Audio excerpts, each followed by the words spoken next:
Hello guys, അപ്പോൾ Thailand വന്നിട്ട് walking street വിശേഷങ്ങൾ പറഞ്ഞില്ലെന്ന് വേണ്ട. വീഡിയോസൊക്കെ എഡിറ്റ് ചെയ്യാനുള്ള മടി കൊണ്ടാണ് വീഡിയോസൊക്കെ ഇത്രയും ലാഗായി പോയത്. അപ്പോൾ ഈ കാണുന്നതാണ് വാക്കിംഗ് സ്ട്രീറ്റ്. അപ്പോൾ ഞങ്ങൾ രാത്രിയിൽ ഇതുപോലെ എല്ലാവരും കൂടിയിട്ട് ഇങ്ങനെ സ്ട്രീറ്റിൽ കൂടെ നടക്കൽ മാത്രമേ ഉണ്ടായിട്ടുള്ളൂ.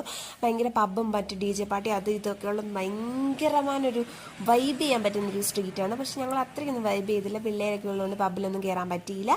പിന്നെ എന്താണ് ഞങ്ങൾ കുറച്ച് നേരം അധികം നടന്നിട്ട് ഫുഡൊക്കെ കഴിച്ചിട്ട് റൂമിലേക്ക് പോകാമെന്ന് വെച്ചു. അങ്ങനെ ഞങ്ങൾ ആദ്യം ഓർഡർ ചെയ്തത് ഒരു പൈനാപ്പിൾ റൈസ് ആയിരുന്നു. അതിനുശേഷം ഒരു മിക്സ്ഡ് ബീഫ് സലാഡാണ്. അതിൻ്റെ പേരൊക്കെ ഞാൻ ഇപ്പോൾ ഉണ്ടാക്കിയതാണ്. കാര്യം എൻ്റെ പേരൊക്കെ ഞാൻ മറന്നുപോയി, സത്യം മറന്നുപോയി. എന്തായാലും ഈ സംഭവം കഴിച്ചു, നല്ല ടേസ്റ്റ് ഉണ്ടായിരുന്നു. അളിയും സജസ്റ്റ് ചെയ്ത സാധനമായിരുന്നു. പിന്നീട് ഒരു ഗ്രിൽഡ് സ്കാലോപ്സ് കഴിച്ചു. സ്കാലോപ്സ് എന്താണെന്ന് ഞാൻ നേരത്തെ വീഡിയോയിൽ കാണിച്ചിട്ടുണ്ടായിരുന്നു. പിന്നീട് ചുമയുടെ മരുന്ന് പോലത്തെ ഒരു അട്ടർലി വേസ്റ്റ് ആയിട്ടുള്ള ഒരു ജ്യൂസ് ഒക്കെ ഓർഡർ ചെയ്തിരുന്നു. അതിൻ്റെ കൂടെ ഒരു നഗറ്റ്സ് മാത്രം കൊള്ളായിരുന്നു.